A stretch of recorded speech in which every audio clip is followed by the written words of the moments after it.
yes, it's Miss Solomon, and I'm back to you with the Tale of Despereaux.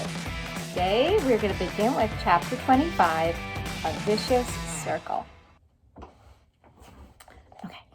Miggery called the man who purchased her uncle, as he said she must, and also, as he said she must, Mig tended Uncle's sheep and cooked Uncle's food and scrubbed Uncle's kettle.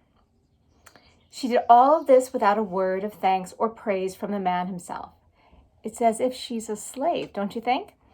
Another unfortunate fact of life with Uncle was that he very much liked giving Mig what he referred to as a good clout to the ear. In fairness to Uncle, it must be reported that he did always inquire whether or not Mig was interested in receiving the clout. The daily exchanges went something like this. Uncle: I thought I told you to clean the kettle. Mig: I cleaned it, Uncle. I cleaned it good. Uncle: it's filthy. You'll have to be punished, won't ye? Mig: Gore, Uncle, I cleaned the kettle. Uncle: Are you saying that I am a liar, girl? Mig: No, Uncle. Uncle: Do you want a good clout to the ear, then? Mig: No, thank you, Uncle, I don't. Alas, Uncle seemed to be as entirely unconcerned with what Mig wanted as her mother and father had been. The discussed clout to the ear was always delivered. I am afraid with a great deal of enthusiasm on Uncle's part, and received with absolutely no enthusiasm at all on the part of Mig. These clouts were alarmingly frequent, and Uncle was scrupulously fair in paying attention to both the right and left side of Miggery. So it was that after a time, the young Mig's ears came to resemble not so much ears as pieces of cauliflower stuck to either sides of her head. Oh, this is terrible.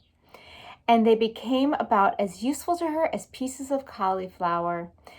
That is to say, they all but ceased their functioning as ears.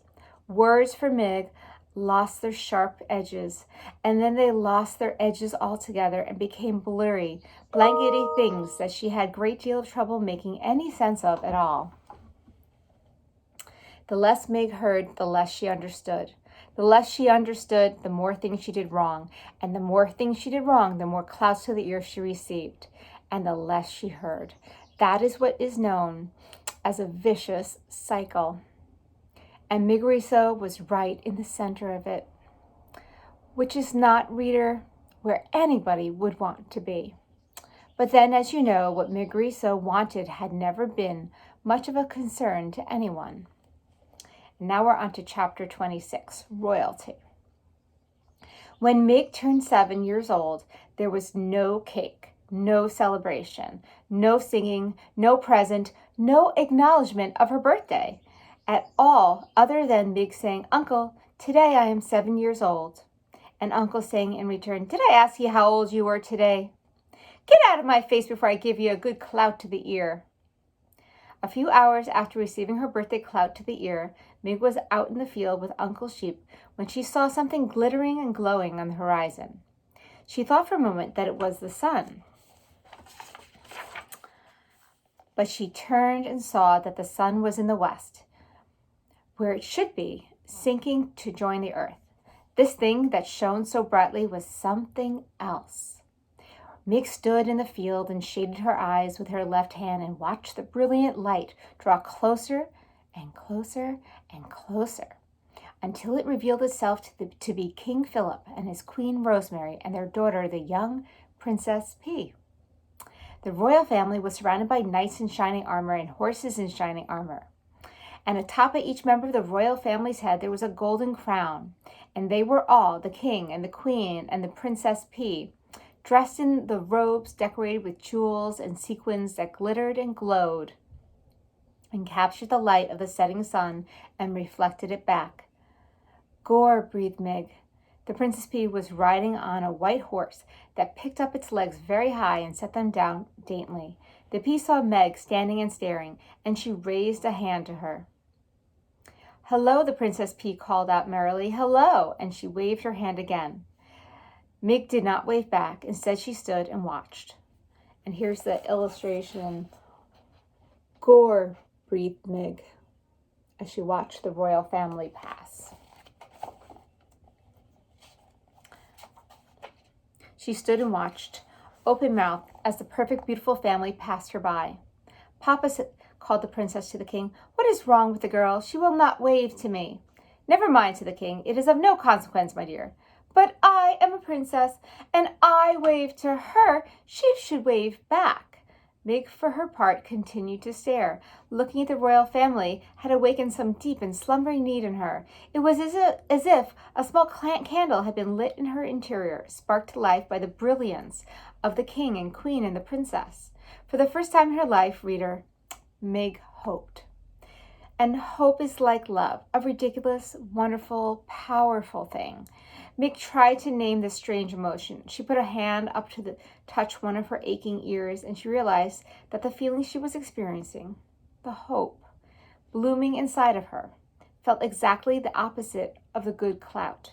She smiled and took her hand away from her ear. She waved to the princess. "Today is my birthday," Meg called out, but the king, the queen, and the princess were by now too far away to hear her. "Today," shouted Meg, "I am 7 years old." The next chapter is 27, A Wish. I'll go ahead and read it. 3 chapters. That night, in the small dark hut that she shared with Uncle and the sheep, Meg tried to speak of what she had seen. "Uncle," she said, I saw some human stars today." "How's that?" "I saw them all glittering and glowing, and there was a little princess wearing her own crown and riding on a little white tippy-toed horse." "What are you going on about?" said Uncle. "I saw a king and a queen and a itty-bitty princess," shouted Meg. "So?" shouted Uncle back. "I would like," said Meg shyly, "I wish to be one of them princesses." "Har!" laughed Uncle. "Har! An ugly, dumb thing like you. You ain't even worth the enormous lot I paid for you. Don't I wish every night that I had back that good hen and that red tablecloth in place of you?" He did not wait for Meg to guess the answer to this question. "I do," he said. "I wish it every night. The tablecloth was the color of blood. The hen would lay eggs like nobody's business." "I want to be a princess," said Meg. "I want to wear a crown." "A crown?" laughed Uncle. "She wants to wear a crown." He laughed harder. He took the empty kettle and put it atop his head. "Look at me," he said. "I am a king. See my crown? I'm a king just like I always wanted to be. I'm a king because I want to be." He danced around the hut with the kettle on his head. He laughed until he cried, and then he stopped dancing and took the kettle from his head and looked at Meg and said, "Do you want a good clout to the ear for such nonsense?" "No, thank you, Uncle," said Meg, but she got one anyway. "Look here," said Uncle, after the clout had been delivered.